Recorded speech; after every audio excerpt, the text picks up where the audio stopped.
Una fachada rota, un departamento silencioso, 4 cuerpos ya sin signos, y una verdad que nadie vio venir. Una fachada rota, el horror de Villa Crespo. Villa Crespo, un barrio tradicional de la ciudad de Buenos Aires. Calles tranquilas, cafés de esquina, vecinos que se saludan al pasar. Miércoles 21 de mayo de 2025, la rutina se rompió en 1000 pedazos, una sombra cayó. El silencio de los inocentes, el suceso espantoso que sacudió Villa Crespo. Allí vivía la familia Seltzer Leguizamón, Bernardo, Laura y sus 2 hijos. Ivo, de solo 13 años, Ian, de apenas 15. Una familia que parecía como cualquier otra, feliz, contenta, o eso parecía. Detrás de las puertas cerradas, ¿qué secretos se escondían? Su departamento, un hogar, ahora, un lugar de un horror que no podemos imaginar. Una historia que empezó con susurros. Luego, un grito que sonó por los pasillos. La fachada de normalidad, rota, hecha 1.000.000 de pedazos. Una tragedia que no se podía explicar fácil. ¿Cómo pudo pasar esto? A esta familia, en este lugar. Las preguntas flotaban pesadas en el aire. La noticia corrió como pólvora. Una familia de 4, encontrada sin más signos. El corazón de una ciudad llena de gente de repente quieto. La conmoción se sintió en cada calle, en cada casa, en cada plática. Nadie podía entender tanta brutalidad. La mañana del miércoles 21 de mayo empezó como cualquier otro día. Para la empleada doméstica de la familia era rutina. Eran las 9:20 de la mañana cuando la empleada doméstica iba rumbo al edificio de la calle Aguirre. Como cada semana, iba a realizar tareas de limpieza en el 4º piso. Lista para empezar su trabajo. Ella no podía saberlo. Algunos aseguran que ella llegó alrededor de la 1:30 de ese miércoles fatal, ese día que cambiaría para siempre su vida. El silencio que la recibió no era natural.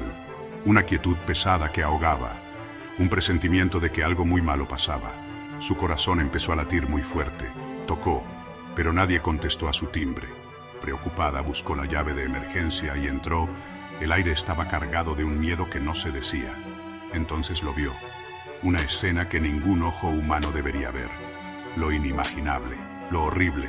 Su mundo se puso de cabeza. Allí dentro encontró el horror. La escena era fría, ordenada, demasiado ordenada. 4 personas ya sin vida. Un matrimonio y sus 2 hijos adolescentes. El descubrimiento de los cuerpos. Bernardo, Laura, Ivo, Ian, todos se habían ido. En su propia casa. Una pesadilla hecha realidad. El terror la invadió. Miedo puro, sin nada más. Se fue para atrás, tratando de jalar aire. Su mente luchaba por entender esa escena. El instinto la guió. La policía llegó en minutos. La primera hipótesis fue automática. ¿El padre había cometido ese acto atroz para luego desvivirse? La prensa sensacionalista no tardó en instalar esa narrativa. Al principio, todas las miradas apuntaron a un hombre.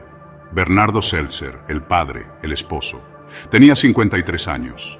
En el dormitorio matrimonial estaba sin signos de vida. Seltzer, el padre, que yacía en su cama. Un descubrimiento que helaba la piel.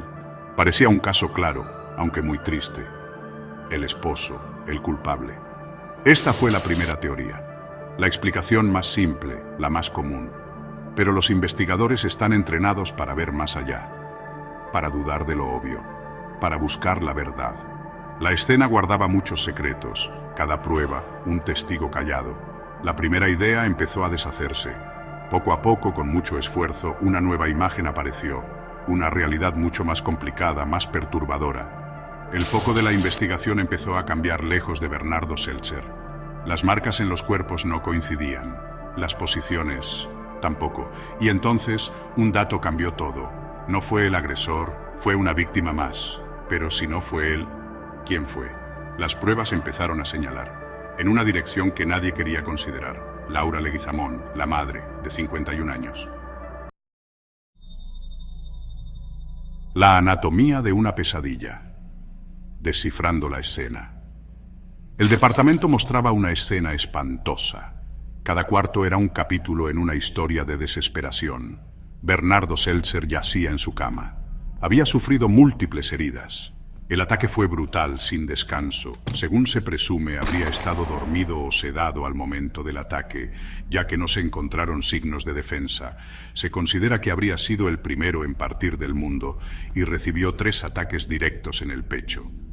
Indefenso ante la furia, una vida robada en su momento más vulnerable, sus últimos momentos inimaginables. En el pasillo se identificó a Ivo Seltzer, de 12 años. La empleada se topó con su cuerpo cuando ingresó al departamento, donde se determinó que la puerta no había sido forzada, al igual que el otro ingreso que tiene el inmueble. El niño habría intentado escapar de la agresión y recibió entre unos 10 y 12 ataques, con varias lesiones en la espalda. También se ubicó a Iván Seltzer, de 15 años, en el comedor. El adolescente habría sido atacado primero en su habitación, corrió herido y fue rematado en esa zona del apartamento. Tenía múltiples heridas en el pecho y la espalda. Sus jóvenes vidas cortadas de forma trágica habían luchado para defenderse desesperadamente. Las heridas en sus cuerpos contaban una historia de lucha, de pelear por sobrevivir, heridas de defensa, una prueba de su valor. Por último, el cuerpo de Leguizamón estaba en el baño, sobre el inodoro. Había una lesión grande en el pecho, que sería autoinfligida, y además había lesiones autoinferidas en sus muñecas. También se observó en el cuello una uña clavada que fue retirada y podría ser de uno de sus hijos. Susurros del más allá, la carta misteriosa y una mente atormentada. En medio del dolor, una pista. Entre las cámaras del edificio, los registros telefónicos y una carta inacabada hallada en el escritorio, apareció un nuevo nombre, el de ella, la mujer, la madre, la esposa, un pedazo de papel encontrado en la cocina, una carta escrita en un momento de crisis, las palabras escalofriantes y conmovedoras. Todo mal, fue mucho, los amo, mal, perverso, un mensaje roto de una mente rota. ¿Qué significaba realmente? Esta carta se volvió una llave, una mirada al estado de Laura Leguizamón, sus últimos pensamientos, garabateados antes del final. Hablaba de una presión abrumadora de amor, torcido por algo oscuro, algo perverso. La batalla invisible, la salud mental y un sistema bajo la lupa. Lo que se decía sobre la salud mental de Laura Leguizamón se hizo más grande. Se volvió clave para entender el porqué, si no para justificar, al menos para explicar. Las palabras de su hermana pintaban la imagen de una mujer luchando con demonios internos. La hermana de la posible atacante fue quien al parecer informó que estaba bajo tratamiento hace al menos 2 meses y habló sobre su cuadro psiquiátrico, lo que refuerza la hipótesis, buscando ayuda, pero quizás no la suficiente. La trabajadora incluso comentó ante los agentes que días atrás Laura estaba distinta y que al parecer había dejado de tomar la medicación. Roland Russell, un profesor de inglés que supuestamente le había enseñado el idioma a Laura Leguizamón y a Bernardo Seltzer, y que al parecer le daba clases a Ian Seltzer, aseguró que jamás vio algo extraño en ellos. Russell también los definió como una familia normal y destacó que sonreían todo el tiempo. Nunca les vi ningún problema, los vi siempre felices, añadió. El tratamiento que recibió, ahora bajo la lupa. Según la prensa argentina, uno de los medicamentos encontrados fue sertralina, un antidepresivo que se utiliza habitualmente para tratar trastornos de ansiedad, depresión y prevenir recaídas en episodios severos. Su mecanismo de acción consiste en inhibir selectivamente la recaptación de serotonina, un neurotransmisor clave en el sistema nervioso central. El otro fármaco en cuestión es olanzapina, un antipsicótico recetado en tratamientos contra la esquizofrenia, el trastorno bipolar y cuadros depresivos graves. Ambos refuerzan la supuesta versión de que Leguizamón seguía el tratamiento por un cuadro psiquiátrico severo, presuntamente un brote psicótico, por lo que se busca dar con el profesional que la atendía. Se rumora que para acompañar a su esposa, Seltzer, que era un experto en el mercado de granos como analista y corredor, había comenzado a trabajar desde su casa. Una vida y las vidas de su familia pendían de un hilo. ¿Qué salió mal en esos últimos meses? El primer episodio psiquiátrico Leguizamón lo tuvo hace casi 2 años.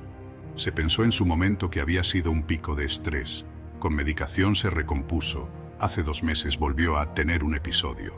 Seltzer le dijo a un amigo, según pudo reconstruir La Nación, que al aceptar que tenía un problema psiquiátrico, Leguizamón se deprimió, sostuvo la fuente consultada.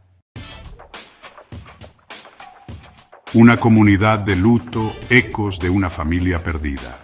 La tragedia se sintió mucho más allá de las paredes del departamento. Golpeó en el corazón de la comunidad, la escuela ORT, donde Ian e Ivo estudiaban. Un lugar de aprendizaje, ahora un lugar de duelo. La escuela emitió un comunicado muy sentido, expresando su profunda conmoción y tristeza. Se guardó un minuto de silencio, un momento para recordar 2 vidas jóvenes. Las banderas ondearon a media asta durante una semana, un tributo sombrío a los estudiantes perdidos. A los vecinos les costaba trabajo entender cómo el horror podía haber llegado a la familia que creían conocer. Describían a los Seltzer como amables, buenas personas, serviciales, que ayudaban. La típica familia amigable de al lado. ¿Cómo podía existir tanta oscuridad adentro?